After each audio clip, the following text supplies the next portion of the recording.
Omroep Friesland is nu nog baas in eigen huis, maar op 1 januari 2017 gaat de organisatie op in een groter geheel.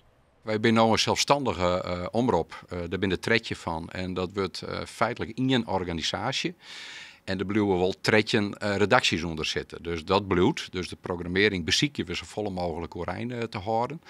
Maar de zelfstandigheid zoals we hem nu kennen, die gaat rauw in dit plan. Alle regionale omroepen moeten met elkaar zo'n miljoen euro bezuinigen. Omdat de helden moeten ze 4 clusters vormen.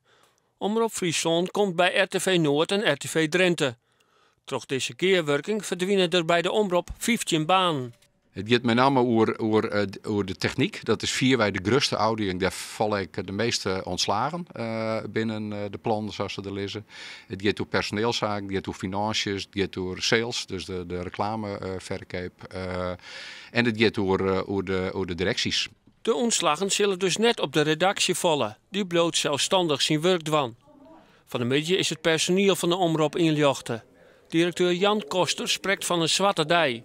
Hij neemt het lijkt wel eens positief dat Omroep Friesland uitsturen bloot en wel in de Frieske taal.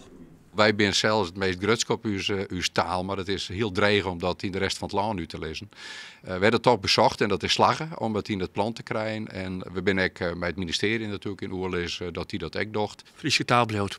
Ja, Frieske taal bloot. Bij de provincie roepen de nieuwe plan mengde gevoelens op. Ze stenen heeks op het coalitieakkoord. Waar ben je benauwd voor?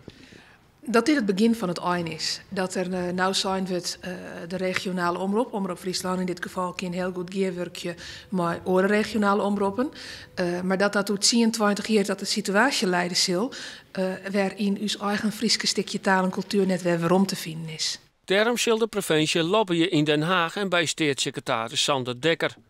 Die met het bezuinigingsplan van Roos, de oerkoepelende organisatie voor alle 13 regionale omroepen, nog goedkeuren. Zoals het nou lijkt, zullen er landelijk tussen de 150 en 180 banen verdwijnen.